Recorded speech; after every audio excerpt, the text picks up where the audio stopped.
Olá, meus amigos, que Deus abençoe a todos vocês rica e abundantemente, em o nome de nosso Senhor e Salvador Jesus Cristo. Chegamos a mais um dia e hoje nosso segundo dia de estudo bíblico. Eu tenho um alvo, estou pedindo a você para que faça um voto, para que você não falte nem um dia o nosso estudo bíblico, tá bom? Quando chegarmos no dia 31 de dezembro de 2025, quero que você olhe para trás e diga: graças a Deus, este ano eu não deixei um dia de ouvir a leitura da Bíblia Sagrada. Eu venho aqui realizar essa leitura da Bíblia exatamente com você e por você. Veja se você é inscrito no nosso canal. Se você não é inscrito, se inscreva. E antes de sair, não deixe de deixar um curtir no vídeo ou um like e comentar alguma coisa para que o YouTube entenda que o nosso vídeo tem uma relevância e uma interação com os nossos amigos, tá bom? Hoje nós vamos falar do livro de Hebreus, capítulo número 6. Rudimentos, coisas rudimentares. O que será que nós vamos aprender hoje aqui, hein? Vamos então à nossa leitura. Por isso, deixando os rudimentos da doutrina de Cristo, prossigamos até a perfeição, não lançando de novo fundamento de arrependimento de obras mortas e de fé em Deus, e da doutrina dos batismos, e da imposição das mãos, e da ressurreição dos mortos, e do juízo eterno. Isto faremos se Deus permitir. Paulo está dizendo aqui, ou o escritor, nós vamos falar com vocês sobre outros assuntos, mas não agora. Prossigamos para a perfeição, tá? Desde o momento em que nós recebemos a fé em Cristo, devemos progredir, devemos avançar, devemos aperfeiçoar a prática da palavra de Deus. Isso é avançar. A perfeição significa praticar a palavra de Deus, deixar de buscar aperfeiçoamento, ou seja, não podemos deixar de buscar o crescimento espiritual por meio da nossa intimidade com Deus. Precisamos ter essa intimidade com o Senhor Jesus, essa intimidade com Deus. Precisamos ter o crescimento espiritual como se fosse a construção de um edifício. Começa a fundação e tem que haver a progressão nessa construção, tá? É isso que Paulo está dizendo aqui. Está falando que nós não podemos deixar de buscar esse crescimento, de lutar por esse crescimento. E ele disse: não vou lançar um novo fundamento, não vamos falar de um novo fundamento. Não existe um novo fundamento. Ele está dizendo, nós temos que pegar os fundamentos que nós já conhecemos, que nós já temos, e praticar ou viver esses fundamentos, que é a fé em Cristo, a certeza da vida eterna e o perdão de nossos pecados. Porque é impossível que os que já uma vez foram iluminados e provaram o dom celestial, tá? Se tornaram participantes do Espírito Santo, provaram a boa palavra de Deus e os poderes do século vindouro e caíram, sejam outra vez renovados para o arrependimento, pois assim quanto eles de novo crucificaram o Filho de Deus e o expõem a vitupério. Aqui Paulo, ou o escritor, ele coloca uma coisa muito interessante. Ele chega a dizer assim: é impossível que uma pessoa que já experimentou o dom, que foi iluminada por Deus, ela provou o dom celestial, tornou participante das coisas espirituais, experimentou, provou a palavra de Deus, uma vez ela desviar, ela vai conseguir voltar. Por isso que é importante nós cuidarmos para não desviar. Você deve encontrar pessoas que hoje, desviadas da palavra, tudo que você vai tentar falar para ela sobre Jesus, ela te reprime, dizendo: eu já sei. Existem muitos desviados, pessoas que você chegar e falar, Jesus te ama. Eles vão até citar a Bíblia para você.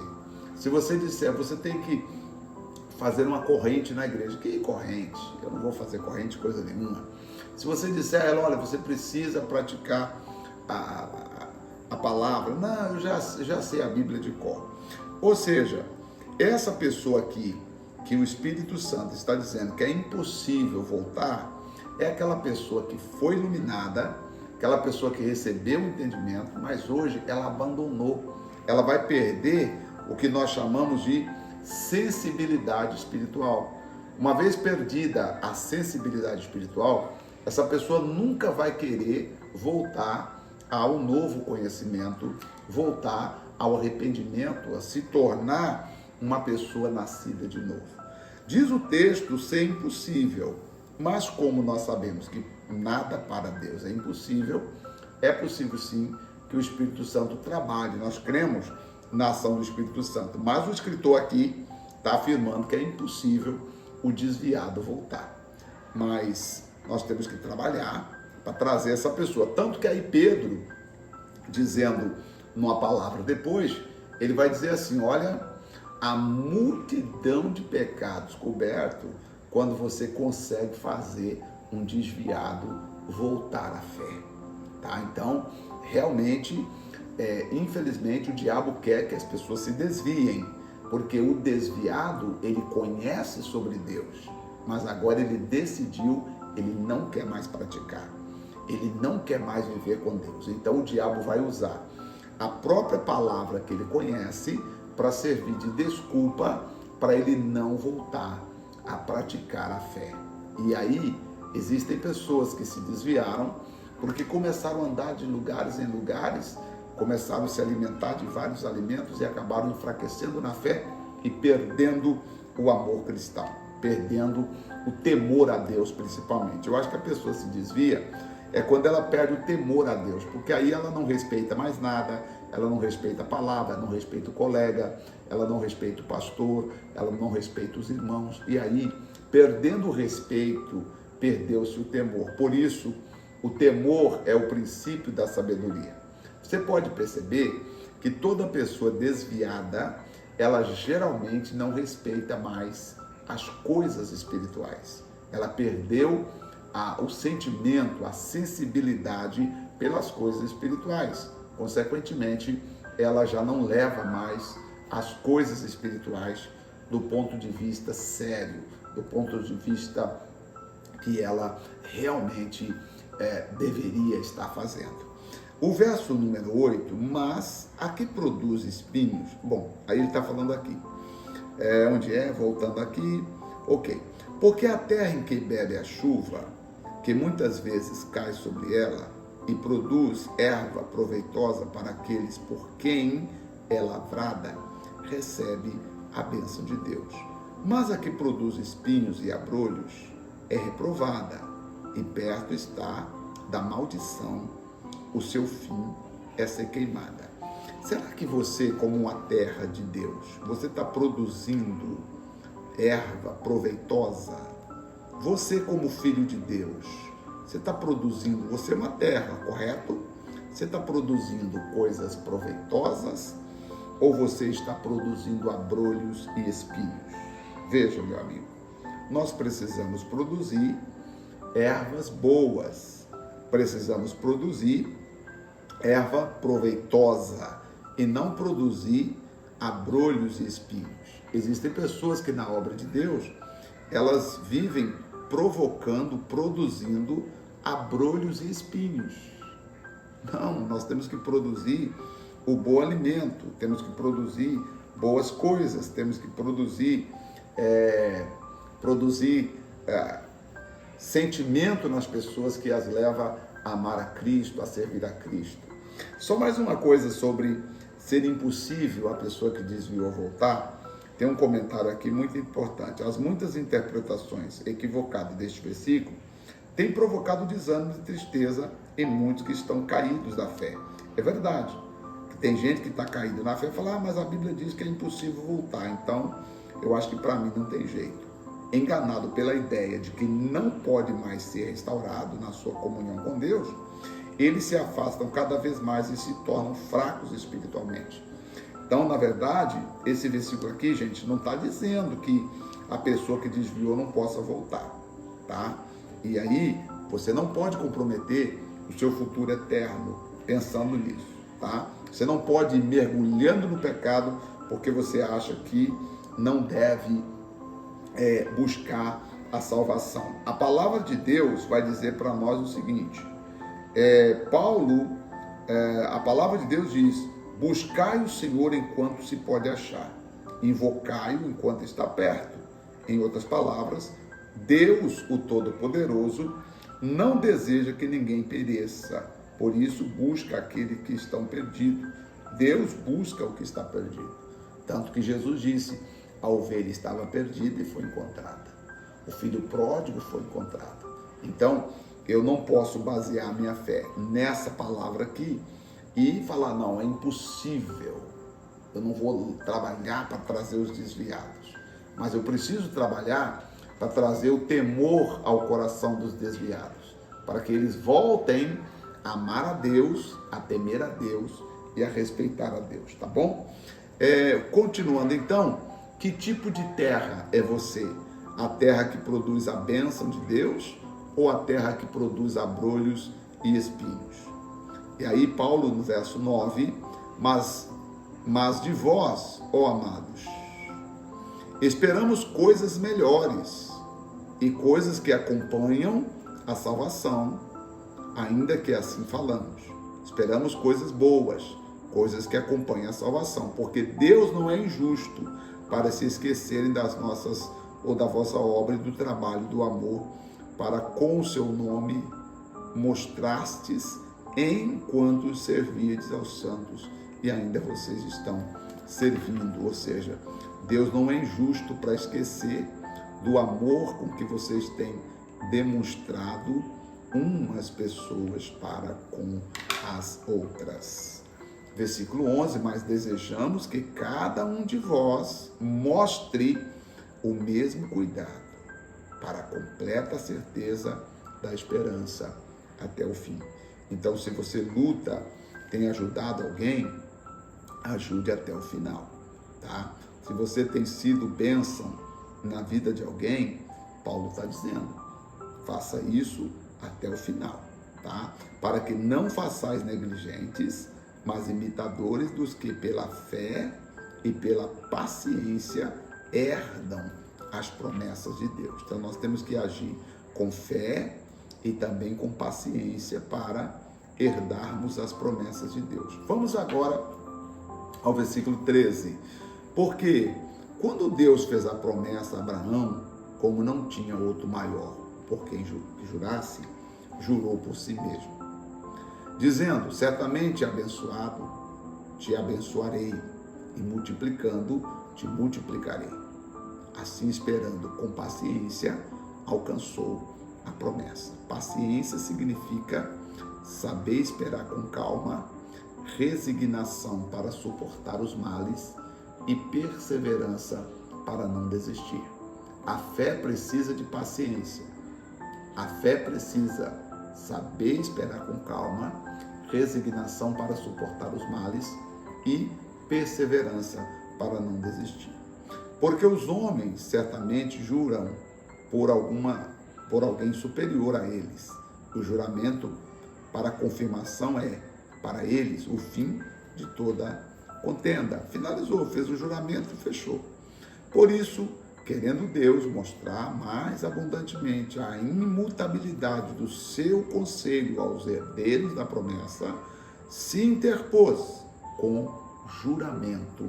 Deus fez o juramento dizendo a Abraão, para que por duas coisas imutáveis, nas quais é impossível que Deus minta, tenhamos a firme consolação, nós os que pomos o nosso refúgio em reter a esperança proposta, a qual temos como âncora da nossa alma, segura e firme, e que penetra até o interior do véu, A palavra de Deus plantada, a promessa de Deus plantada em nossas vidas, ela serve como âncora para a nossa alma, ela segura a nossa alma, ela firma a nossa alma, tá? Essa âncora da salvação, só para você entender, a âncora era uma peça extremamente pesada que era lançada na água, ela impedia, ou que lançada na água, ela impedia com que a embarcação se mova. Até hoje acontece, tem a âncora, né, que as embarcações jogam, e essa âncora vai descer e vai se firmar para que a embarcação não mova. Nós precisamos manter firme a âncora da nossa alma. Onde está? Será que a sua embarcação, que é a sua salvação, que é a sua vida com Deus, ela lançou a âncora para se firmar, para não deixar a embarcação mover, tá? Porque assim, né, os ventos, as tempestades no mar, quando solta a âncora, vamos imaginar que o barco está seguindo para um país. De repente vem um vento muito forte, um vendaval, etc. O que pode ser feito? Solta a âncora para segurar aquela embarcação e não deixar ela se mover, não deixar ela se virar com o vento. Do mesmo modo que as ondas arremessam contra o navio, nós temos na vida hoje, o diabo arremessa ondas pesadíssimas contra a nossa alma, sabe? Para poder mover a sua embarcação. Jesus, sim, ele é a âncora da nossa vida, da nossa alma. É nele que nós devemos confiar. Manter-se apegado ao Filho de Deus, manter apegado a Jesus Cristo, que é o âncora da nossa salvação. É nele e é ele que me faz estar firme. E aí diz, onde Jesus, nosso precursor, entrou por nós, feito eternamente sumo sacerdote, segundo a ordem de Melquisedeque. Você sabia que Jesus é o nosso sumo sacerdote?